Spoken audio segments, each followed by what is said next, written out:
That's a hard act to follow. And so I'm the generation over on this side, reading something, remembering being the generation on that side. Focus. Focus was discussed in my constructive living training. We used a spotlight to illuminate what we perceive.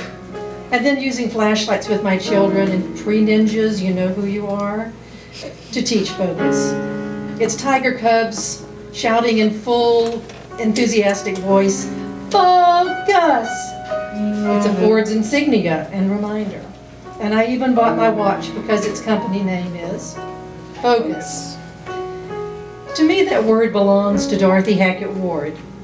It could have been anyone who introduced me to the word, but it was she and how she did it and where. An impressionable freshman, one of the young minds she wanted to reach, she saw in me what I would have wanted to be seen. Potential. Focus. The necessity on stage for being in the moment, not being distracted by the lights, the audience, the anxieties. Oh, the anxieties of life, teen years, college. Those are not important. Only the moment on stage. Not what am I doing, but what is this character doing in this moment? Paraphrased words drawn from memory. We borrow the term focus from photography. It's the closing out of other details to pay close attention to where we intend, to bring clarity to something in particular. Out of everything happening, this is important. Dorothy Hackett Ward was a graduate of Notre Dame High School, the University of Chattanooga, and had a master's in theater from Yale. My first encounter with her was in 9th grade, the theater club at the old Notre Dame in the old building on East 8th. She came to talk with us in that small, crowded, un-air-conditioned room about acting. I was mesmerized with her exaggerated way of speech. She talked about experiencing being hot in the summer and brought the words to life. I commented afterwards to someone about her way of speaking, and the classmate said, "You're like that, dramatic." I had never had that glimpse into how I was perceived, and it wasn't a completely comfortable awareness. For the voice, the basic unit of communication is the syllable. One who worked as Mrs. Ward's secretary, on seeing me on stage, said she could tell I was Mrs. Ward's student because she could hear every word.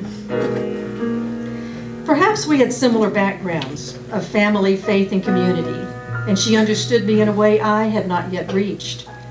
A child of parents who were trained as an engineer and an accountant, I was accustomed to right-wrong answers, and in general, had been told what to think and what to believe a la the Pope, parents, and Southern culture. English teachers had offered a glimpse into the world of using myself as a source of information and inner knowledge. But now to act on that, and on stage? Improv class.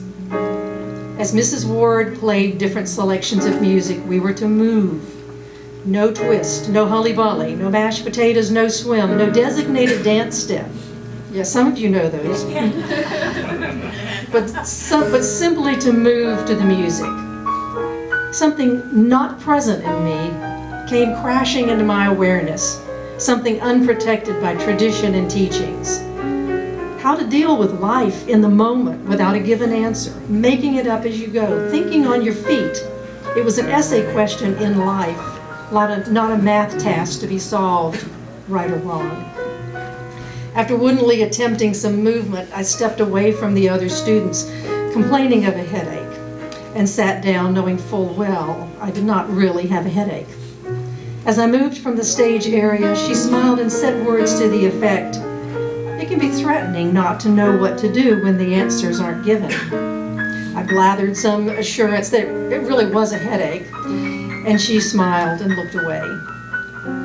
And so I sat and watched others move in various ways.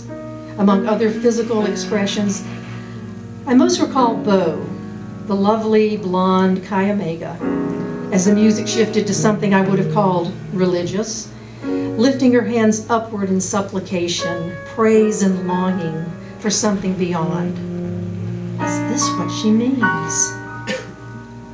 In contrast to the director of any play, but especially the annual Shakespeare production, it was known that she would be in the aisle, in the back of the Tivoli, pacing and pounding her hand to eke out the timing that was missed on stage, living each moment of the play.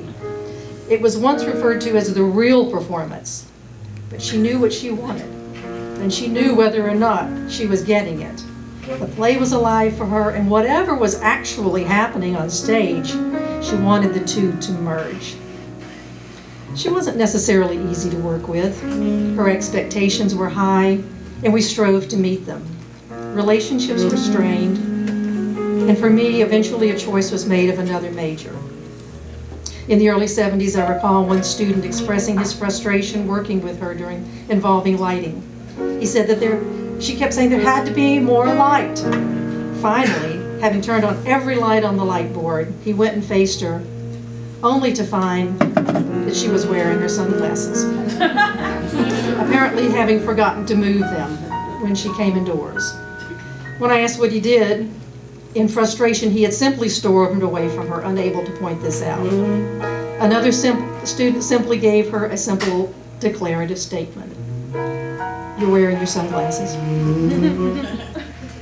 Somewhere I heard that she and George Connor shared a commitment to the flame of intelligence in young minds. I once saw them meet on Oak Street, greeting each other with fondness, a shared light passing between them. In my mind, I hear them saying, "Greetings, Professor Ward. Fanning the flames this afternoon?" "Good afternoon, Professor Connor." "Yes, fanning the flames." Perhaps it was the knowing that teaching is a calling and never an easy one, and their efforts were worthy of support from the other. Those young minds came with vast inconsistencies and irregularities and missed, skipped appointments and classes. I'm now close to the same age as Mrs. Ward when they passed that afternoon on Oak Street. I wish I had known her better. There was time to reconnect, though I did not. The light of her own mind stayed focused until she died at 96. When I'm in the theater that bears her name, once again I stand mesmerized at the beautiful young woman in that painting. These are memories. Mrs. Ward often talked about memory plays, in which the doors don't have doorknobs until a character needs to go through it. Surreal on stage, sometimes confusing. However, a visual reminder of all that we tune out in order to focus on some smaller aspect of memory. We jumbled together remembered events and filled in gaps, as if using pieces of different jigsaw puzzles to create from that mishmash a whole memory. And so these are memories, half remembered, half constructed, half story. 3 halves. I know this isn't math. There aren't exact answers. And other favorite words, each with a memory and a personal history: focus, savor, notice, and thanks.